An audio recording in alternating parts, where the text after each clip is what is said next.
Thank you, Madam Speaker. My question is for the Chief Minister. Chief Minister, this morning you put out a press release saying you've established a lobbyist register without any detail or substance to this announcement. It was an announcement about transparency measure, which was completely devoid of transparency. Chief Minister, can you please show some respect to Territorians and actually outline the detail about your lobbyist register, including who will be included on the register, how Territorians can publicly access the register, how it will be monitored, and what consequences will be there for your CLP ministers who do not abide by keeping the register current?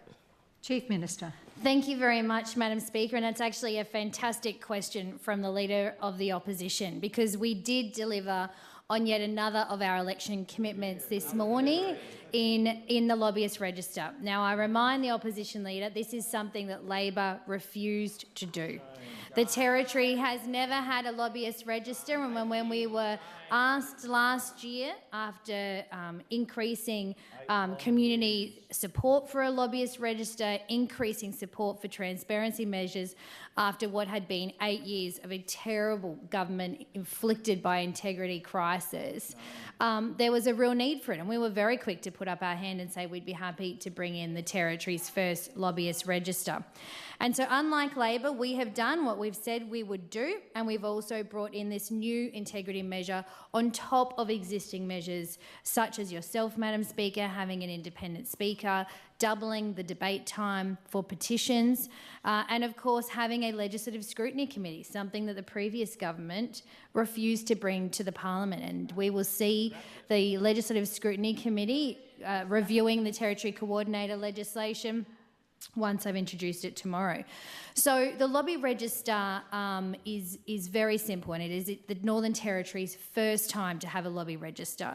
And what it does is it creates a register. So we're just working through the website now, but it is available on paper-based right now. So if proponents or if lobbyists send their details through, then they'll be sent the paper version of the form, and we're hoping to get the website online as soon as possible.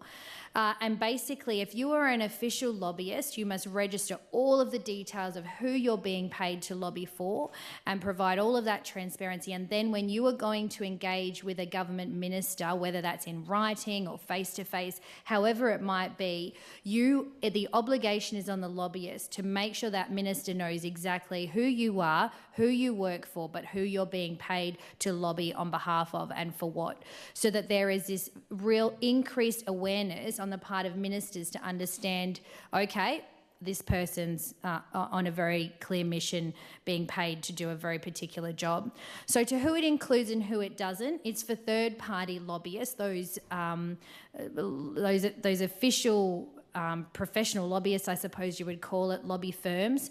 It doesn't include, for example, industry bodies, so Chamber of Commerce, Northern Territory, Minerals Council, master builders, for example. They're not lobbyists, they're member-based organisations, and it's very transparent for government to know what they represent and who they are lobbying or rallying on behalf of. So we're very proud to deliver this today, and we're excited to see it in full operation. Thank you, Madam Speaker. My question is to the Chief Minister. Chief Minister, in your press release today with your so-called lobbyist register, you only say certain kinds of lobbyist organisations will need to register to meet with yourself or your ministers, whilst others don't. Minister, what is your definition of a lobbyist? Who can decide who is supposed to register and who doesn't? Can you please tell us who will maintain this register? Will it be your political office? Will it be a government department? Will it be an independent body? Can you please provide details of the register so Territorians can understand it? Chief Minister. Thank you, Madam Speaker, and I appreciate your interest, Opposition Leader. And I think what you must be getting at is you want to know if the unions are going to have to register on the lobby register. That's what I'm hearing, Madam Speaker. Well, it's okay. You can tell your union masters they're off the hook. All right, every time you meet with them to get your writing instructions, you won't have to put it in the lobby register. The lobby register, and I was clear about this in my first answer, is around third-party lobbyists, so those professional people of firms who are being paid to represent a client to lobby. So your unions, your master builders of the world, those types of industry groups are not included because it's very, master builders represent the construction industry. It's very, very clear. They're a member-based organisation, and ministers know when they meet with master builders, it's going to be about those issues and the issues that their members are raising with them. The transparency this brings means that someone you might not know, so we all meet with people all the time on the street, in the shops, in official meetings, and so this then puts the onus. So a minister might meet or talk to someone who they didn't know was a lobbyist if that person doesn't disclose it, because it's not obvious. So their responsibility and obligation now is to make sure that the minister is informed, and the minister cannot meet with them or engage with them unless they are on the lobby register, which will be kept by Department of Chief Minister and Cabinet so that it's all transparent and clear. You can be kicked off the lobby register if you fail to meet those obligations, and a minister cannot meet with someone who's been kicked off the register, and all of those usual measures are in place. All the usual sanctions are in place for ministers. If someone does meet with a banned lobbyist, for example, I can make them give an apology. I can make them do a whole range of measures. But the onus is really on the lobbyist, because that's where the transparency comes in, and that's where it's so very important that they are the ones being really upfront about it. Because as we said, we meet with people every day of the week in different circumstances, and if they're pretending to be advocating on an issue and there's not that transparency there, the onus must be on the lobbyist to do that. So we're very proud of delivering this register. It's of course the first time the Territories had a lobbyist register, so it will be new, and we will make sure that we reach out to known lobbyists around the country to make sure they understand the new rules in the Territory. And as I said, they're starting paper-based because we wanted to kick it off for the start of the year, Madam Speaker, but that will all go online and electronically, including the watch list for those people who've done the wrong thing and breached the lobby register. Thank you, Madam Speaker. My question is for the Chief Minister. Chief Minister, a lobbyist register is something that myself and the NT Greens have been calling for a long time, and I've been listening keenly to your responses here. I understand you've said that third-party lobbyists need to register so that ministers know who they're dealing with, but what about transparency for the public? That's meant to be the real intention of a lobbyist register. To ensure genuine transparency and accountability, ministerial diaries must be published with the register, including which lobbyists they're meeting with, when they have met and what topics are discussed. Will this be included in your register? Chief Minister. Thank you very much, Madam Speaker, and I note the member's interest in a lobbyist register, and I also note the Territory has never had one before. Today's announcement delivers on a commitment we made to Territorians last year, and it's a commitment that Labor absolutely flatly refused to make and not deliver on, and that's why we've never had one despite them being in power for the last 8 years. So our lobbyist register is very simple, it's very clear. It takes into consideration the size of our jurisdiction. It provides that important transparency that was otherwise not lacking, so that people are very conscious and aware of who they're meeting with, what it is they're meeting about.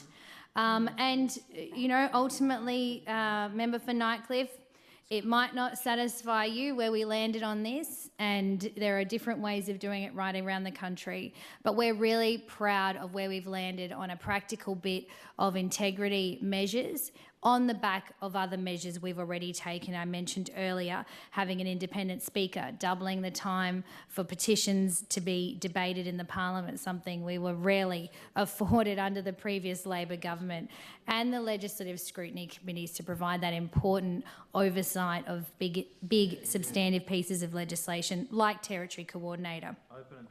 So our lobby register is up. The website is being worked through.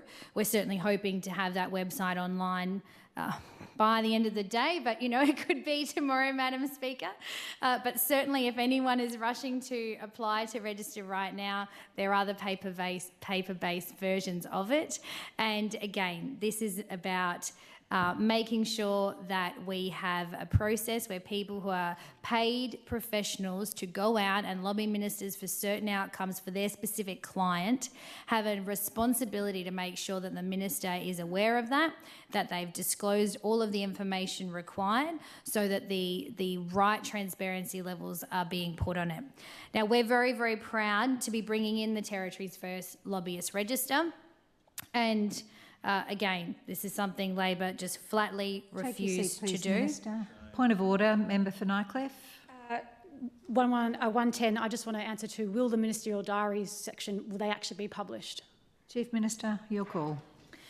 Thank you, and I note that it is in some jurisdictions. That was never part of our commitment around a lobbyist register, and it isn't a part of the lobby code of conduct. I note the opposition leader just called out shame. Shame on you, opposition leader. Your government never did this.